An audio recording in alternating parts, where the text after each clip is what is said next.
Assalamualaikum warahmatullahi wabarakatuh. Perkenalkan, kami dari kelompok 4 yang terdiri dari saya sendiri, Syahadat Adi Prabowo, dan Bapak Nur Solihin. Di sini kami ingin mempresentasikan mengenai tugas mata kuliah asesmen otentik, yaitu mengenai merancang asesmen sikap. Yang pertama kita rumuskan dulu masalahnya. Nomor 1, apa konsep dasar dari asesmen sikap? Kemudian yang kedua, bagaimana prosedur asesmen sikap yang valid, reliabel, dan akuntabel. Yang ketiga, apa dan bagaimana langkah penyusunan instrumen asesmen sikap. Dan yang terakhir, bagaimana tindak lanjut dari pencapaian asesmen sikap. Langsung saja kita menuju permasalahan yang pertama, yaitu konsep dasar asesmen sikap. Konsep sikap, yaitu konsep yang digunakan dalam sistem pendidikan adalah konsep afektif, yaitu konsep yang berfokus pada perilaku moral dalam kehidupan sehari-hari. Domain afektif adalah salah satu dari 3 domain dalam taksonomi Bloom, dengan 2 lainnya adalah kognitif dan psikomotor. Domain afektif meliputi cara kita menangani hal-hal secara emosional, seperti perasaan, nilai, penghargaan, antusiasme, motivasi, dan sikap.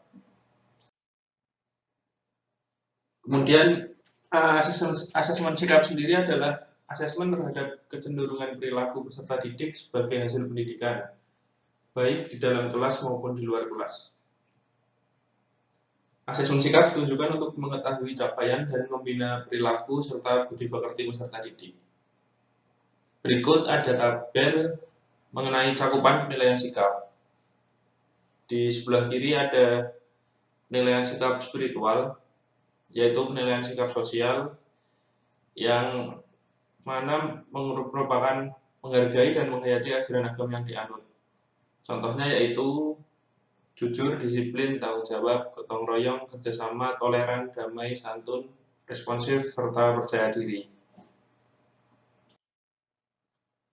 Kemudian kita lanjut ke perumusan masalah yang kedua, yaitu bagaimana merancang asesmen sikap. Teknik asesmen sikap sendiri menggunakan lembar observasi, asesmen diri, dan asesmen teman sejawat.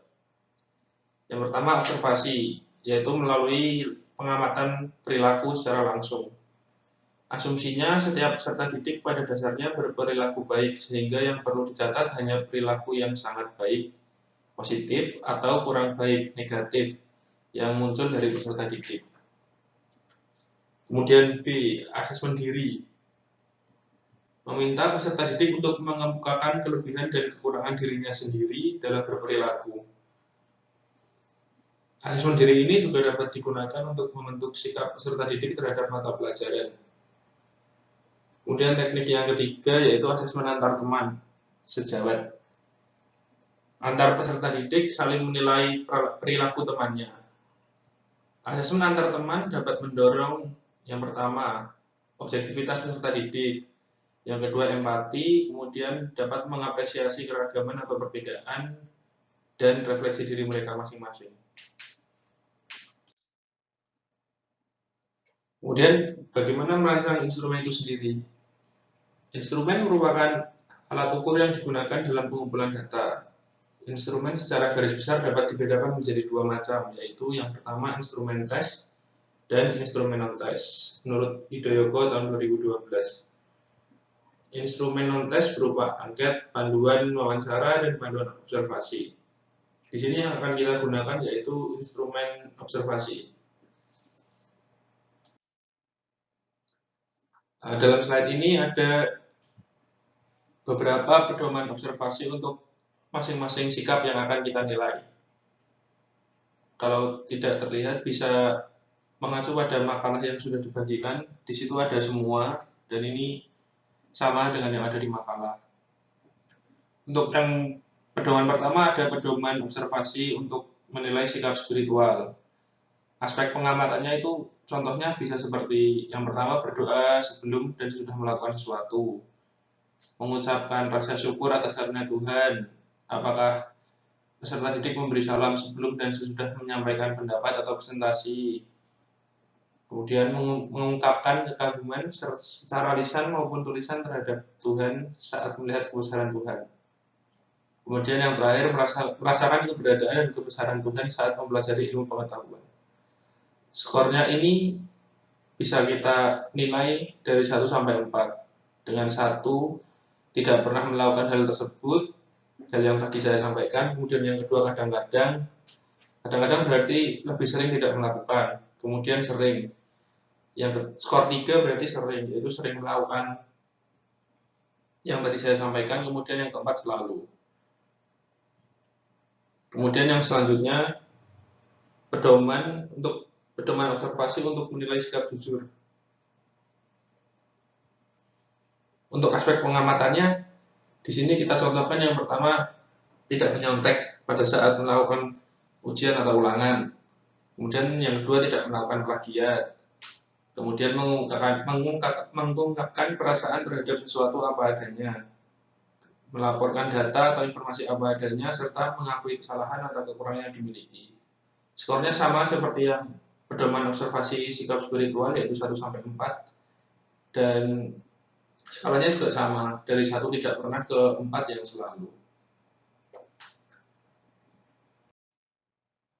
Kemudian yang ketiga, pedoman observasi sikap disiplin. Di sini dari sikap yang diamati kita menilai dengan melakukan dan tidak melakukan.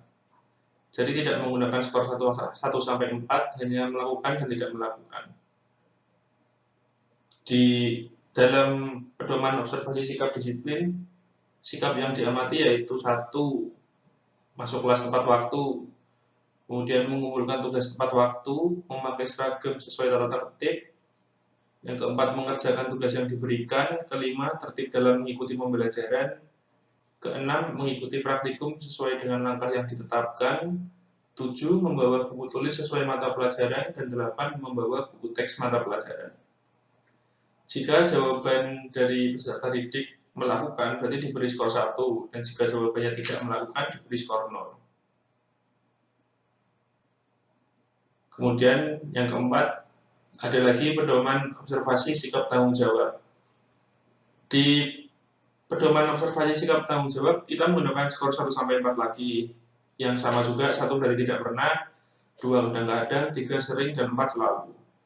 Aspek pengamatannya untuk sikap tanggung jawab yaitu 1, melaksanakan tugas individu dengan baik. 2, menerima risiko dari tindakan yang dilakukan. 3, tidak menuduh orang lain tanpa bukti yang akurat. 4, mengembalikan barang yang dipinjam. Serta 5, meminta maaf atas kesalahan yang dilakukan. Yang kelima, pedoman observasi sikap toleransi. Skornya sama seperti sebelum-sebelumnya, 1 sampai 4. Aspek pengamatannya yaitu yang pertama, menghormati pendapat teman. Kedua, menghormati teman yang berbeda suku, agama, ras, budaya, dan gender. Yang ketiga, menerima kesepakatan meskipun berbeda dengan pendapatnya. Kemudian yang keempat, menerima kekurangan orang lain. Dan yang kelima, memaafkan kesalahan orang lain. Lanjut yang keenam, pedoman observasi sikap gotong royong. Skornya masih sama, kemudian aspek pengamatannya yaitu yang pertama, aktif dalam kerja kelompok. Yang kedua, apakah suka menolong teman atau orang lain. Yang ketiga, kesediaan melakukan tugas sesuai kesepakatan. Kemudian yang terakhir, rela berkorban untuk orang lain.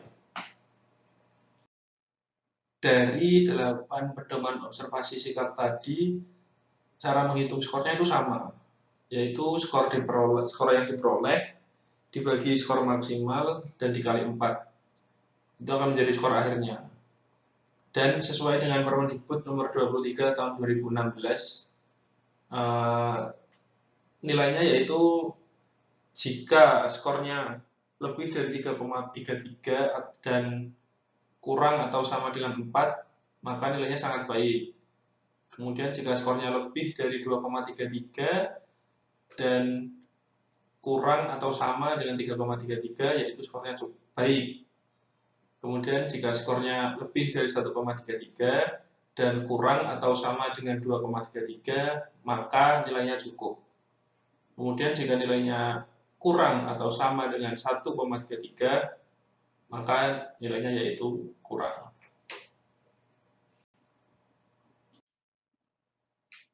Kemudian selain menggunakan format instrumen tadi, yaitu nilai 1-4, asesmen sikap juga dapat dilakukan dengan menggunakan skala sangat baik, baik, dan kurang. Kemudian ini ada contoh lembar instrumen observasi asesmen sikap dari SMA 1 Rembang, tempat mengajar teman kita Bapak Solihin. Di sini ada contohnya, misalkan nomor 1. Pada tanggal 15 Juli tahun 2019, Pak Solihin ini menilai 2 siswa, yaitu Adi dan Bagas. Perilaku yang butir sikapnya yaitu ketakwaan dan toleransi beragama. Perilaku yang dinilai, Adi tidak mengikuti ibadah yang dilaksanakan di sekolah. Tindak lanjutnya dari pihak sekolah yaitu diingatkan agar lain kali ikut kegiatan ibadah di sekolah. Kalau Bagas, perilaku yang dinilai yaitu mengganggu teman yang sedang berdoa sebelum makan siang di kantin. Tindak lanjutnya dari sekolah, diingatkan agar tidak melakukannya lagi. Di sini keterangannya minus dan plus, positif atau negatif. Jadi dari 2 siswa ini, keduanya memiliki sifat negatif dalam ketakwaan dan toleransi beragama. Sedangkan pada tanggal 25 Agustus 2019, Budi dan Anton dinilai ketakwaan dan toleransi beragamanya. Budi pada saat itu menjadi imam sholat zuhur di musola sekolah. Itu berarti nilainya positif, kemudian tindak lanjut sekolah yaitu diapresiasi dan dilanjutkan. Kemudian Anton pada saat itu mengingatkan teman untuk sholat zuhur di musola sekolah. Butir sikapnya toleransi beragama, maka nilai mereka positif. Tindak lanjut dari sekolah yaitu diapresiasi dan ditingkatkan. Kemudian pada tanggal 15 September 2019, Meiti, dia mengajak temannya berdoa sebelum bertanding basket di lapangan sekolah. Butir sikapnya yaitu ketakwaan. Nilainya positif, tindak lanjutnya yaitu diapresiasi dan ditingkatkan. Itu salah satu contoh lembar instrumen observasi asesmen sikap di lapangan, yaitu di SMA 1 Rembang. Untuk lebih detailnya mungkin bisa ditanyakan ke Pak Solihin langsung. Kemudian yang ini lembar penilaian untuk asesmen diri sendiri. Asesmen diri diarahkan untuk mengukur diri sendiri dalam aspek pencapaian sikap spiritual dan sosial. Ini contoh soalnya. Keterangan di sini dari untuk nilainya yaitu TP, KD, SR, dan SL. TP itu tidak pernah, KD itu kadang-kadang, SR itu sering, SL itu selalu. Jadi sama seperti skor 1-4 tadi. Contohnya untuk lembar penilaian diri sikap spiritual yaitu yang pertama. Contoh pernyataannya, yang pertama, 1. Saya semakin yakin dengan keberadaan Tuhan setelah mempelajari ilmu pengetahuan. Yang kedua, saya berdoa sebelum dan sesudah melakukan sesuatu kegiatan. Yang ketiga, saya mengucapkan rasa syukur atas segala karunia Tuhan. Yang keempat, saya memberi salam sebelum dan sesudah mengungkapkan pendapat di depan umum. Yang kelima, saya mengungkapkan keagungan Tuhan apabila melihat kebesarannya. Untuk penilaian skornya pun sama seperti yang sebelumnya, yaitu skor yang diperoleh dibagi skor maksimal, totalnya dikali 4 menjadi skor akhir. Dan kategori nilainya juga sama, karena kita masih menggunakan Permendikbud nomor 23 tahun 2016. Dari sangat baik, cukup kurang. Kemudian ada contoh lembar penilaian diri mengenai sikap sosial. Pernyataannya yang bisa kita nilai yaitu yang pertama, 1. Saya menyontek pada saat mengerjakan ulangan. 2. Saya menyalin karya orang lain tanpa menyebutkan sumbernya pada saat mengerjakan tugas. 3. Saya melaporkan kepada yang berwenang jika menemukan barang. 4. Saya berani mengakui kesalahan yang saya dilakukan. Kemudian yang terakhir, saya mengerjakan soal ujian tanpa melihat jawaban teman yang lain.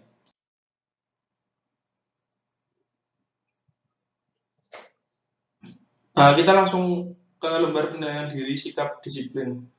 Karena yang sikap tanggung jawab hampir sama seperti yang sebelumnya, menggunakan skor 1 sampai 4. Di sini yang sikap disiplin kita mencontohkan instrumennya menggunakan ya dan tidak. Jadi dari sikap yang diamati kita bisa memberikan jawaban ya dan tidak, ya atau tidak. Ya berarti skornya 1, tidak berarti skornya 0. Contoh sikap yang dapat diamati dalam model instrumen seperti ini adalah yang pertama, saya masuk kelas tepat waktu. Yang kedua, saya mengumpulkan tugas tepat waktu. 3, saya memakai seragam sesuai tata tertib. 4, saya mengerjakan tugas yang diberikan. 5, saya tertib dalam mengikuti pembelajaran. 6, saya mengikuti praktikum sesuai dengan langkah yang ditetapkan. 7, saya membawa buku tulis sesuai mata pelajaran. Dan 8, saya membawa buku teks mata pelajaran. Jadi sebenarnya lembar penilaian diri sendiri dan lembar instrumen observasi itu sama, hampir sama. Hanya pada lembar penilaian diri, pertanyaan itu ditujukan untuk dirinya sendiri. Sedangkan observasi, kita sendiri yang melakukan observasi. Yang lainnya masih sama. Kemudian ini ada yang berbeda, yaitu lembar penilaian diri dalam sikap gotong royong. Di sini kita membuat 4 sikap, yaitu rela berbagi, aktif, bekerja sama, dan ikhlas. Itu semua memiliki skor 4. Kemudian di sisi sebelah kanan ada egois, pasif, individualistis, dan pamrih. Itu adalah lawan kata dari kata yang ada di sebelah kiri. Jadi jika mereka rela berbagi, skornya 4. Jika egois, skornya 1. Jika lebih condong rela berbagi, tapi tidak selalu rela berbagi, nilainya 3. Jika mereka lebih condong ke egois daripada rela berbagi, nilainya 2. Sedangkan jika mereka benar-benar egois, ya nilainya 1. Itu sama dengan aktif pasif, bekerja sama, individualistis, serta ikhlas dan pamrih. Yang penilaian dari sikap toleransi sama seperti sebelumnya. Kemudian percaya diri juga sama. Kita langsung saja ke lembar penilaian diri dalam sikap santun. Di sini penilaiannya kita bedakan lagi, yaitu sangat tidak setuju, STS, tidak setuju, kemudian setuju, dan sangat setuju. Pernyataannya seperti ini. Yang pertama, saya menghormati orang yang lebih tua. Apakah setuju, sangat setuju, tidak setuju, atau sangat tidak setuju. Kemudian, apakah saya tidak berkata kotor, kasar, dan takabur. Kemudian, apakah saya meludah di tempat sembarangan. Apakah saya tidak menyela pembicaraan. Apakah saya mengucapkan terima kasih saat menerima bantuan dari orang lain. Serta apakah saya tersenyum, menyapa, memberi salam kepada orang lain di sekitar kita. Ya, 3S seperti tadi. Itu tadi penilaian untuk diri sendiri. Kemudian yang terakhir yaitu penilaian antar peserta didik. Ini lembar penilaiannya jadi diisi oleh peserta didik untuk menilai sikap sosial peserta didik yang lainnya dalam kedisiplinan dalam contoh ini misalnya. Jadi di sini misalkan ada murid A dan B, kita bagikan instrumen ini ke murid A untuk kita memberitahu murid A, silakan Anda menilai sikap dari murid B berdasarkan pertanyaannya ada di bawah. Sebenarnya pertanyaannya sama dengan sebelumnya, cuma metode penilaiannya aja yang berbeda. Jadi seperti masuk kelas tepat waktu, mengumpulkan tugas tepat waktu, memakai seragam sesuai tata tertib, mengerjakan tugas yang diberikan, tertib dalam mengikuti pembelajaran, apakah mengikuti praktikum sesuai dengan langkah yang ditetapkan, membawa buku tulis sesuai mata pelajaran, serta membawa buku teks mata pelajaran. Jawabannya hanya iya atau tidak dalam contoh instrumen ini. Kemudian, apa sih tindak lanjut dari asesmen sikap?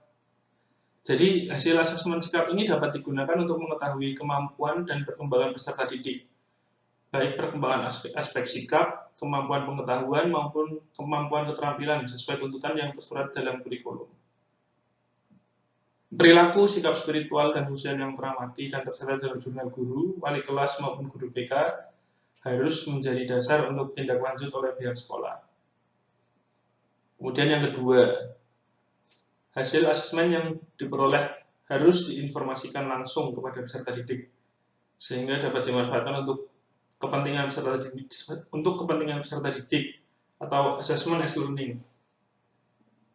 Kemudian untuk kepentingan pendidik yaitu assessment for learning, dan satuan pendidikan selama proses pembelajaran berlangsung maupun setelah beberapa kali program pembelajaran atau setelah program pembelajaran selama 1 semester.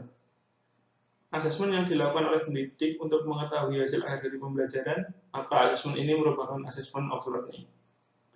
Jadi peserta didik setelah mereka dinilai oleh temannya ataupun mereka menilai diri mereka sendiri, mungkin mereka dapat melakukan koreksi terhadap sikap mereka selama ini. Dan itu bisa menjadi catatan bagi mereka untuk menjadi motivasi untuk kedepannya agar menjadi lebih baik lagi. Kemudian yang terakhir, kesimpulan. Kesimpulannya yaitu yang pertama, 1. Sikap. Sikap sesungguhnya merupakan translasi dari kata attitude, sedangkan afektif berangkat dari kata affection. Attitude dan affection merupakan terminologi berbeda dan tentu saja memiliki makna yang berbeda. Yang kedua, asesmen sikap adalah asesmen terhadap kecenderungan perilaku peserta didik sebagai hasil pendidikan, baik di dalam kelas maupun di luar kelas. Yang ketiga, asesmen sikap dilakukan oleh semua guru mata pelajaran, semua guru BK dan wali kelas serta warga sekolah. Teknik asesmen sikap seperti yang tadi saya jelaskan menggunakan lembar observasi, asesmen diri, maupun asesmen teman sejawat. Yang mana sebenarnya hampir sama sih, hanya cara penilaiannya yang berbeda. Untuk instrumennya sebagian besar sama. Kemudian yang terakhir, hasil asesmen dapat digunakan untuk mengetahui kemampuan dan perkembangan peserta didik, baik perkembangan aspek sikap, kemampuan pengetahuan maupun kemampuan keterampilan sesuai tuntutan yang tersurat dalam kurikulum. Sekian presentasi dari kelompok 4, saya dan Pak Solihin. Mohon maaf jika ada penuturan saya yang salah. Kemudian jika ada yang kurang dimengerti, bisa kita bahas di grup WA. Sekali lagi terima kasih atas waktunya. Assalamualaikum warahmatullahi wabarakatuh.